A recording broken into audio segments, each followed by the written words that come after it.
안녕하십니까. 뉴스캔이 준비한 뉴코리아 2012 뉴스캔 1대1 인터뷰입니다. 4.11 19대 총선 후보들과 허심탄회하게 이야기하는 이 시간이 유권자들에게는 더없이 유익한 시간이 될 거라고 생각되는데요. 저는 사회를 맡은 임유진이고요. 이 영상은 SNS에서 쉽게 받아보실 수 있습니다. 서울 강북을 국민생각당 후보로 나오신 홍성남 후보님과 함께하는 뉴스캔 1대1 인터뷰 3부 이제 시작하도록 하겠습니다.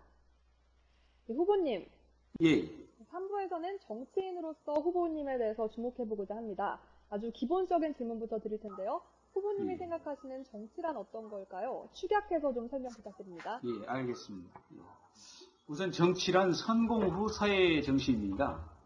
진정한 선공 의사는 말이 아닌 행동으로 보여주는 것입니다. 자신을 버릴 줄 아는 마음이 중요하겠지요.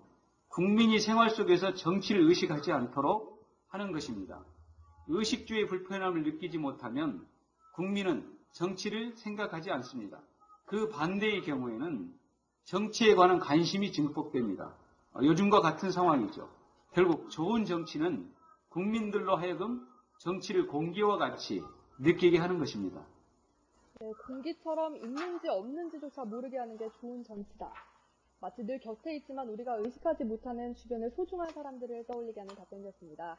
그렇게만 된다면 참 좋겠죠. 그렇다면 후보님, 현재 대한민국을 위해서 꼭 고쳐야 할 부분이 있다고 생각하신가요?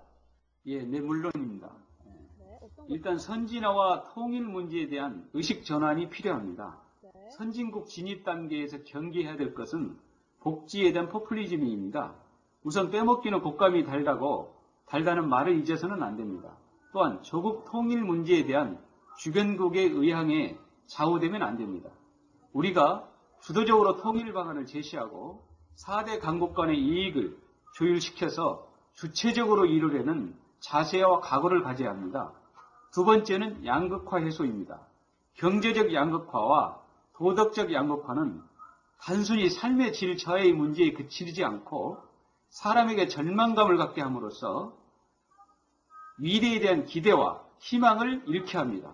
산업구조 재편으로 경제적 양극화를 해소하고 교육개혁으로 도덕적 양극화를 극복해야 하겠습니다. 네, 잘 들었습니다. 후보님께서는 사람을 우선으로 하는 정책을 펼치시고자 하는 거죠? 예. 네, 사람과 사람 사이의 관계에서 인연을 중시하는 모습도 참 인상적입니다. 유권자들에게도 이런 마음이 잘 전달됐으면 좋겠고요. 예, 그런데 후보님. 예. 후보님은 언론계에 종사하셨던 적이 있죠? 예, 그렇습니다. 네, 국회의원을 독립거수기라고도 합니다. 헌법으로 독립기관이지만 중앙당과 개파 보스의 지시에 따라 움직인다고 해서 붙여진 이름인데요. 중견 언론인이시자 정치 신인이신 후보님께서는 어떤 생각을 하고 계신가요? 지금까지 정치권의 행태를 봤을 때 독립거수기라는 말은 결코 틀리지 않습니다. 중앙당과 개파 보스의 영향을 무시할 수 없는 게 현실입니다. 특히 공천 과정에서는 더욱더 그랬습니다. 오늘날 현재 제19대 공천 과정에서도 그러한 부분이 많이 엿보입니다. 역사 이래 이 문제는 원천적으로 해소할 수 없는 속성이기도 합니다. 그러나 투명성을 담보해낸다면 조금씩 달라지고 희망이 보일 거라고 생각합니다. 네, 투명성과 독립성을 위해서는 늘 안일하게 지내선 안 되겠죠? 정치와 언론을 폭넓게 아우르는 후보님의 깊은 고민이 엿보이는 시간이었습니다. 후보님, 예. 네, 후보님은 국민이 바라는 정치는 어떤 것이라고 생각하시는지요? 예, 무엇보다 일자리 창출에 대한 실업률 감소입니다. 이념의 구분도 어느 쪽이 더 많은 일자리를 창출하느냐에 대해 문제인 것입니다. 무엇보다 본질에서 벗어날 때는 사변에 불과합니다. 소모적인 논쟁에 지나지 않습니다. 두 번째는 변화입니다.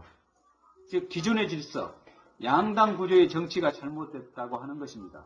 현장의 국민들의 이야기를 들어보면 기존 정치인과 노령의 정치인은 무조건 바꿔야 한다고 강조합니다. 다음은 포퓰리즘적 복지 공약의 감소입니다.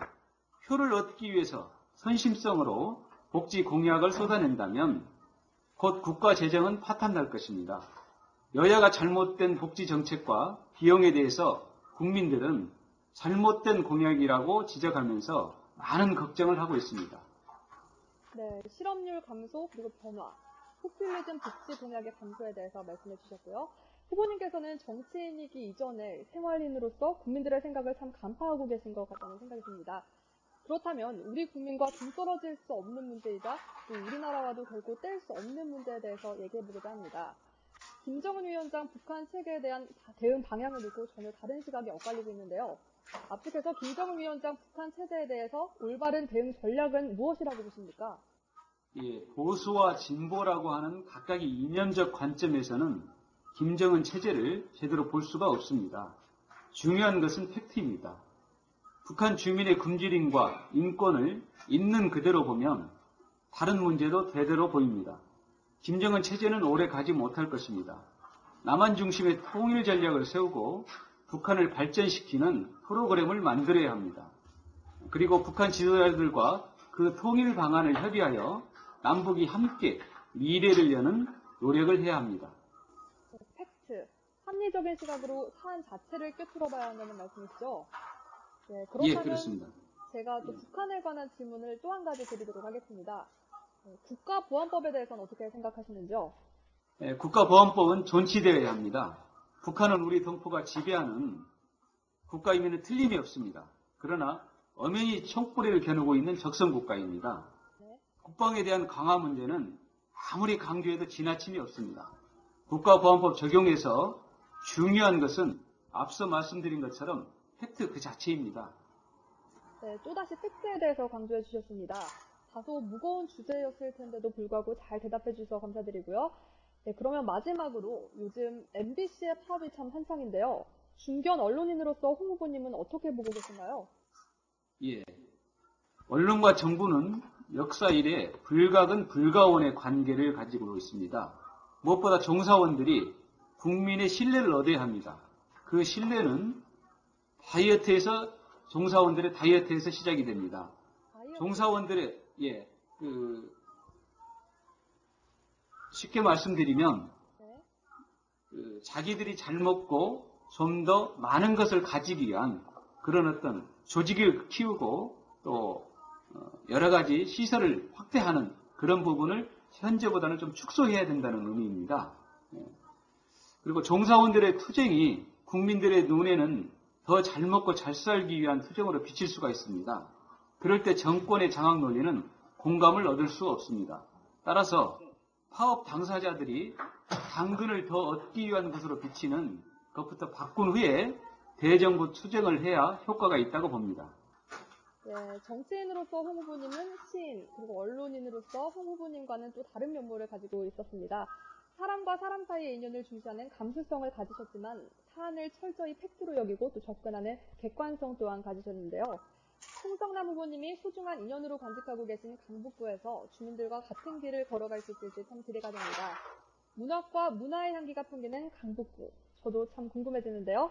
네, 홍성남 후보님 인터뷰에 최선을 다해주셔서 감사드립니다.